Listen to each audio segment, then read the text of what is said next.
السلام علیکم۔ چھوٹے بیبیز میں نیپی ریش ایک بہت اہم مسئلہ ہے جو کہ نہ صرف بچوں کے لیے بہت تکلیف دہ ہوتا ہے بلکہ پیرنٹس کے لیے بھی بہت پریشانی کا باعث بنتا ہے۔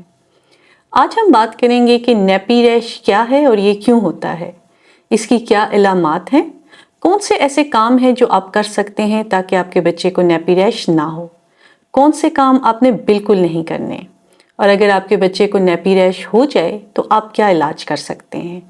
دو اہم باتیں جن کا آپ نے بہت زیادہ خیال رکھنا ہے۔ کن علامات کی صورت میں آپ نے اپنے بچے کو ڈاکٹر پاس لے کر جانا ہے۔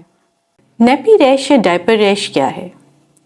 جہاں پر ڈائپر باندھا جاتا ہے وہاں پر ریش ہو سکتی ہے، اس کو کانٹیکٹ ڈرماٹائٹس کہتے ہیں، یعنی جہاں جہاں بچے کی جلد پر ڈائپر کا نشان ہے وہاں پر ریش ہو سکتی ہے۔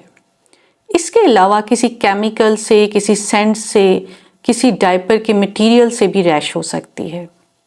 زنک کی کمی کی وجہ سے بھی ریش ہو سکتی ہے۔ یہ زنک کی کمی پیدائشی بھی ہو سکتی ہے اور غذائی ضروریات پوری نہ ہونے کی وجہ سے بھی زنک کی کمی ہو سکتی ہے۔ جب بچے کا پیشاب یا پخانہ بہت دیر تک پیمپر میں رہے تو امونیا سیکریٹ ہوتی ہے جو جلد کو اریٹیٹ کرتی ہے اور ریش بہت زیادہ ہوتا ہے۔ فنگل انفیکشنز، بیکٹیریل انفیکشن بھی ڈائپر ریش کرتی ہیں۔ لیکٹوز انٹالرنس یعنی دودھ سے الرجی بھی ریش کا باعث بن سکتی ہے۔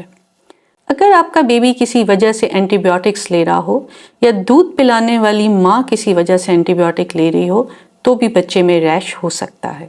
ڈائپر ریش کی کیا علامات ہیں؟ جلد سرخ ہو جاتی ہے، خاص طور پہ جہاں پر ڈائپر باندھا ہوا ہوتا ہے۔ بچہ بہت تکلیف میں ہوتا ہے، ہاتھ لگ جائے تو بچہ رونا شروع کر دیتا ہے۔ اگر ریش زیادہ ہو تو جلد پھٹ جاتی ہے، زخم پڑ سکتے ہیں، خون بھی نکل سکتا ہے۔ اس کے علاوہ بیکٹیریل اور فنگل انفیکشن بھی ہو سکتی ہے۔ وہ احتیاطی تدابیر جو آپ کر سکتے ہیں تاکہ آپ کے بیبی کو ڈائپر ریش ہو ہی نہ۔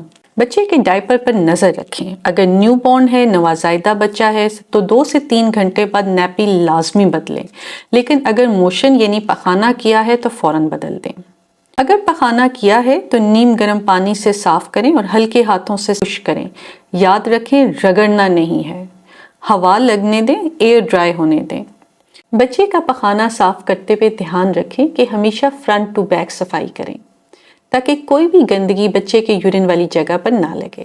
بیبی کی عمر اور وزن کے مطابق صحیح سائز کا ڈائپر استعمال کریں اور ڈائپر صحیح طرح باندھیں۔ اس طرح باندھیں کہ 2 انگلیاں آسانی سے سلپ ہو سکتی ہوں۔ آپ نے بیبی کا ڈائپر ٹائٹ نہیں باندھنا۔ اچھی کوالٹی کا ڈائپر استعمال کریں جس میں جذب ہونے کی صلاحیت زیادہ ہو۔ سب سے اہم یہ ہے کہ اپنے بیبی کو نیپی فری ٹائم دیں، یعنی کہ دن میں ایسا ٹائم ضرور دیں جس میں اس کو کسی قسم کا ڈائپر نہ پہنائیں تاکہ اس کی پخانے والی جگہ کو ہوا لگے۔ آپ اس کے نیچے کسی بھی قسم کی شیٹ بچھا سکتے ہیں جو کہ جذب کرنے کی صلاحیت رکھتی ہو۔ نیپی فری ٹائم بہت اہم ہے۔ اپنے بیبی کو دن میں 1 دفعہ ضرور باتھ بھی دیں۔ وہ کام جو آپ نے بالکل بھی نہیں کرنے۔ اپنے بیبی کو کپڑے والے نیپیز نہ پہنائیں کیونکہ ان میں یورین وغیرہ جذب کرنے کی صلاحیت نہیں ہوتی۔ کوشش کریں کہ بیبی وائپس کا استعمال نہ کریں بلکہ نیم گرم پانی کا استعمال کریں، لیکن اگر مجبوری ہو یا باہر کہیں جانا پڑا ہو تو کیمیکل فری، الکوہول فری، بغیر خوشبو کے اچھی کوالٹی والے بیبی وائپس کا استعمال کریں۔ بیبی کو ببل باتھ نہ دیں۔ بچے کو صاف کرتے ہوئے صابن کا استعمال نہ کریں، کسی ایسی چیز کا استعمال نہ کریں جس میں اریٹنٹس ہوں یا کیمیکلز ہوں۔ اپنے بچے کی پخانے والی جگہ پر ٹیلکم پاؤڈر کا اور بیبی لوشن کا استعمال ہرگز نہ کریں۔ آپ کے بیبی کو اگر ڈائپر ریش ہو گیا ہے تو اب آپ کیا کر سکتی ہیں؟ اس کے لیے A، B، C، D اور E کا خیال رکھیں۔ آئیے دیکھتے ہیں کہ یہ کیا ہے۔ A سے مراد ہے ایئر، یعنی بچے کو نیپی فری ٹائم دیں اور اس کو ہوا لگنے دیں۔ B سے مراد ہے بیریئر آئنٹمنٹ، یعنی آپ ایسی کریم اور پیسٹ استعمال کریں جس میں زنک آکسائڈ ہو۔ پیٹرولیم ویزلین کا استعمال کیا جا سکتا ہے۔ ان تمام اشیاء کا مقصد یہ ہے کہ آپ ایک ایسی موٹی تہ لگائیں کہ جب اگلی دفعہ آپ ڈائپر بدلیں تو بھی کچھ نہ کچھ تہ لگی ہو۔ مقصد یہ ہے کہ کسی قسم کی رگڑ نہ پیدا ہو۔ C سے مراد ہے کلین سکن۔ آپ نے اپنے بچے کی جلد کو صاف رکھنا ہے، کوئی کیمیکل نہیں لگانا۔ ڈی سے مراد ہے ڈائپر۔ اچھی کوالٹی کے ڈائپر استعمال کریں، کمپنی بدل کر دیکھیں، ہو سکتا ہے کہ اس کمپنی کے مٹیریل سے آپ کے بچے کی جلد کو الرجی ہو رہی ہو۔ ای سے مراد ہے ایجوکیٹ، یعنی as a parent, as a care taker آپ کو معلوم ہونا چاہیے کہ آپ نے کن باتوں کا خیال رکھنا ہے اور کون سی اشیاء استعمال نہیں کرنی۔ بیبی کو نیپی ریش اگر ہو جائے تو آپ نے کوشش یہ کرنی ہے کہ مزید کوئی رگڑ پیدا نہ ہو۔ اس کے لیے بیسٹ یہ ہے کہ آپ وہ کریمز یوز کریں جس میں زنک آکسائڈ ہو یا پیٹرولیم ویزلین ہو۔ کوکونٹ آئل، اولیو آئل، سرسوں کا تیل یہ بیسٹ ہیں۔ اس سے آپ بیبی کا مساج بھی کر سکتے ہیں اور اس کو نیپی والے ایریا پر لگا بھی سکتے ہیں۔ مقصد یہ ہے کہ رگڑ نہ پیدا ہو۔ دو بہت اہم باتیں جس کا آپ نے خیال رکھنا ہے۔ ہمارے ہاں کارن فلور اور بیکنگ پاؤڈر کا استعمال کیا جاتا ہے۔ ان کو نیپی ریش پر چھڑکا جاتا ہے، جس سے شاید نیپی ریش تو بہتر ہو جاتی ہے، لیکن ریسرچ سے یہ بات ثابت ہوئی ہے کہ اگر آپ ان کا استعمال نہ کریں تو بہتر ہوگا۔ وجوہات دو ہیں۔ ایک تو جب یہ ہوا میں اڑتے ہیں تو بچوں کی سانس کی نالی میں جانے کا خطرہ ہوتا ہے، اور ایسے کیسز آئے ہیں کہ بچوں کو سانس کی بیماریاں پیدا ہوئی ہیں۔ اس کے علاوہ یہ بہت زیادہ نمی جذب کر لیتے ہیں اور جلد پر فنگل انفیکشن ہونے کے چانسز زیادہ ہوتے ہیں۔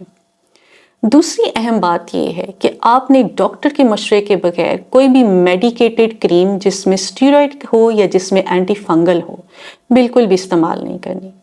آپ کے بیبی کا ریش اگر بڑھ رہا ہے اور ڈاکٹر نے اسٹیرائڈ یا اینٹی فنگل کریم آپ کو بتائی ہے تو آپ بہت اچھے طریقے سے سمجھ کر آئیں کہ کتنے دن کے لیے استعمال کرنی ہے۔ اس کی وجہ یہ ہے کہ بہت سے بچے ہمارے پاس ایسے آئے ہیں جن کے پیرنٹ اسٹیرائڈ کریم استعمال کیے جاتے ہیں، اور وہ اسٹیرائڈ ان کے خون میں شامل ہو کر، ان کے جسم میں شامل ہو کر بہت سی بیماریاں اور بہت سی مشکلات پیدا کر دیتی ہیں۔ نے اپنے بچے کے ڈاکٹر پاس کب جانا ہے؟ اگر تمام احتیاطی تدابیر کے باوجود آپ کے بیبی کی ریش بڑھتی جا رہی ہے اور 3 سے 5 دن ہو گئے ہیں اور ریش ختم نہیں ہو رہی، تو آپ اپنے ڈاکٹر کو لازمی دکھائیں۔ ریش اتنی زیادہ بڑھ گئی ہے کہ اب وہ جلد پھٹ گئی ہے، خون بھی بہہ رہا ہے، پس بھی نکل رہی ہے اور پانی بھی بہہ رہا ہے۔ نیپی ایریا کے علاوہ جلد کی کریزز میں بھی سرخی ہے، بچے کو بخار ہو رہا ہے، پتلے پخانے ہیں، جسم پر نیپی ایریا کے علاوہ اور جگہوں پر بھی ریش ہے۔ اگر آپ کو محسوس ہو رہا ہے کہ کسی خاص خوراک کے بعد آپ کے بچے کو ریش ہو رہی ہے تو آپ اپنے بچے کے ڈاکٹر کو لازمی چیک کروائیں۔ یاد رکھیں کہ کوئی بھی میڈیکیٹڈ کریم جس میں اسٹیرائڈز یا اینٹی فنگل ہیں آپ نے ڈاکٹر کے مشورے کے بغیر استعمال نہیں کرنی، اور بہت اچھے طریقے سے سمجھ کر آنا ہے کہ آپ نے کتنے دنوں کے لیے وہ کریمز یوز کرنی ہیں۔ اپنے اور اپنے بچوں کا بہت خیال رکھیے گا۔ بہت شکریہ۔